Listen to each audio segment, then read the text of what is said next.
नमस्कार दोस्तों, आज हम एक ऐसे किसान विद्रोह की बात करेंगे, चर्चा करेंगे जो भारतीय राजनीति को आज तक प्रभावित कर रहा है, जिसका नाम है नक्सलवाड़ी विद्रोह।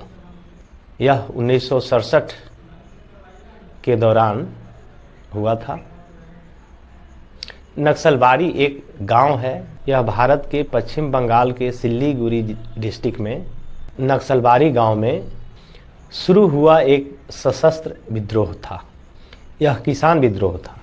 इसका नेतृत्व आदिवासियों और कम्युनिस्टों के द्वारा किया गया था और उसी का परिणाम 1969 में CPI-ML के रूप में विकसित हुआ और सशस्त्र संघर्ष के कारण नक्सलवाद का उदय हुआ और नक्सली माओवादी विद्रोह की शुरुआत हुई, जो तेज़ी से पश्चिम बंगाल के साथ साथ बिहार, यूपी, झारखंड, उड़ीसा, छत्तीसगढ़, आंध्र प्रदेश, तेलंगाना, अन्य राज्यों में फैल गया, जो लाल गलियारा के नाम से आज भी जाना जाता है।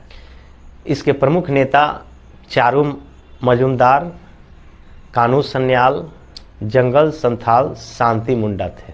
1967 में हुए पश्चिम बंगाल के विधानसभा चुनाव में संयुक्त मोर्चा की सरकार बनी, जिसमें बांग्ला कांग्रेस, CPI और CPM उस सरकार में शामिल थी और बांग्ला कांग्रेस के चीफ मिनिस्टर एजॉय मुखर्जी बने थे। यह विद्रोह सोवियत और चीन के विभाजन के उथल पुथल के बीच हुई थी और यह चरम पर था और भारतीय कम्युनिस्टों में उथल पुथल की स्थिति बनी हुई थी। विद्रोह के प्रमुख नेता चारू मजूमदार ने यह सिद्धांत माना कि चीनी कम्युनिस्ट क्रांति, वियतनाम की क्रांति, क्यूबा की युद्ध के बाद भारत में सशस्त्र जन युद्ध चलाने के लिए अनुकूल परिस्थितियां मौजूद है।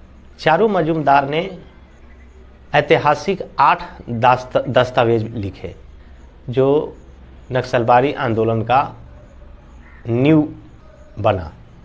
1965-66 में उस क्षेत्र के कम्युनिस्ट क्रांतिकारियों ने पहले से ही नियंत्रित कर लिया था।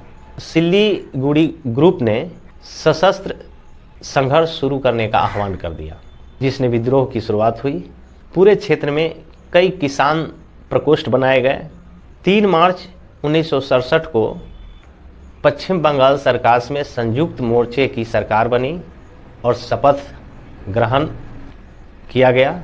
दूसरे दिन धनुष और भाला लेकर किसानों ने जमींदारों के ज़मीन पर कब्जा करना शुरू कर दिया। लगभग 150 किसानों ने इकट्ठा होकर कब्जा करना शुरू कर दिया। 18 मार्च तक किसानों ने जमींदारों या जोतदारों का ज़मीन पर कब्जा करना शुरू किया। 4 महीने के भीतर पूरे क्षेत्र में कई किसान समितियां बनाई गई। विद्रोह की शुरुआत तब हुई जब एक जमींदार ने एक बटाईदार बिगुल किसान को पीट दिया। इसके बाद किसान समितियों ने उस जमींदार को सारी संपत्तियां जब्त कर ली गई, अनाज, हथियार सब जब्त कर लिया गया और नारा दिया कि ज़मीन जोतने वालों की, लैंड टू द टिलर। इसमें हिंसक झड़पें हुई। सरकार ने इस विद्रोह को दबाने के लिए पुलिस बल भेजना शुरू लगाया, जबकि उस सरकार में कम्युनिस्ट पार्टी भी शामिल थी, जो दूसरे धारा सशस्त्र विद्रोह में थे। झारू गांव में एक इंस्पेक्टर और किसान समितियों के बीच झड़प हुई, जिसमें इंस्पेक्टर की मौत हो गई। इसके बाद पूरे दल बल के साथ हो रहे मीटिंग किसान समितियों का चारों तरफ से घेर लिया गया और गोलीबारी शुरू कर दी, जिसमें यह घटना 25 मई 1967 को हुई, जिसमें 9 महिलाएं एक बच्चे सहित मारी गई। इसके बाद यह विद्रोह और भड़क उठा। जून तक किसान समितियों ने नक्सलबाड़ी, खड़ीबाड़ी, फांसी देवा के आसपास के क्षेत्रों पर जमीनों पर कब्जा जमा लिया।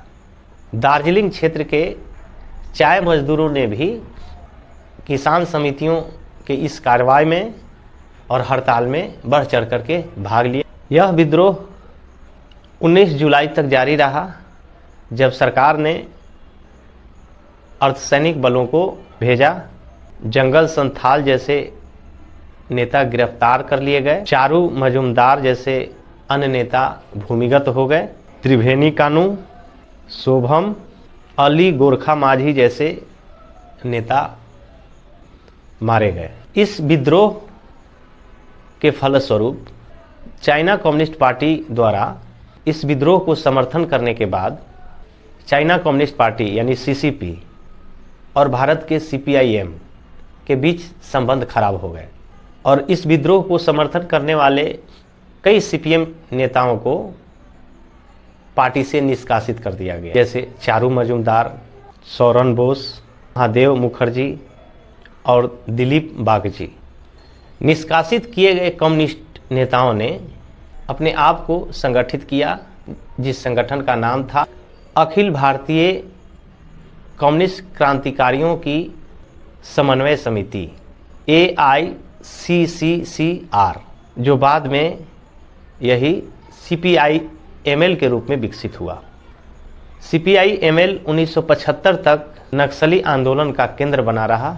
बड़ी संख्या में उत्साही युवा इस आंदोलन में बढ़ चढ़ करके शामिल हुए। हालांकि विद्रोह को दबा दिया गया, लेकिन भारतीय राजनीति में यह एक मील का पत्थर साबित हुआ, जिसके कारण बिहार, झारखंड, उड़ीसा, पश्चिम बंगाल, छत्तीसगढ़, आंध्र प्रदेश, कई राज्यों में अन्य समान आंदोलन हुए और नक्सली माओवादी विद्रोह की शुरुआत हुई, जो आज भी जारी है। वास्तव में नक्सली विद्रोह का जो सिद्धांत कार्ल मार्क्स, लेनिन और माओ त्से तुंग के सिद्धांतों पर आधारित है और बीच में कई यह गुटों में बटा, कई सशस्त्र गुट बने। फिर 2004 में party unity, people's war group एक साथ हुए और भारत की कम्युनिस्ट पार्टी माओवादी के नाम से सशस्त्र विद्रोह में आज भी सिद्धांत पर कायम है, जिसको माओविस्ट या माओवादी कहा जाता है, और भारत सरकार ने इसे प्रतिबंधित कर दिया है। और भी कई ऐसे राजनीतिक धर्रे हैं कम्युनिस्ट क्रांतिकारियों की, जो कुछ संसदीय रास्ता अपनाए हुए हैं और कुछ क्रांतिकारी और भूमिगत होकर के कार्य कर रहे हैं, और इसके प्रभाव क्षेत्र लाल गलियारा के रूप में जाने जाते हैं। धन्यवाद।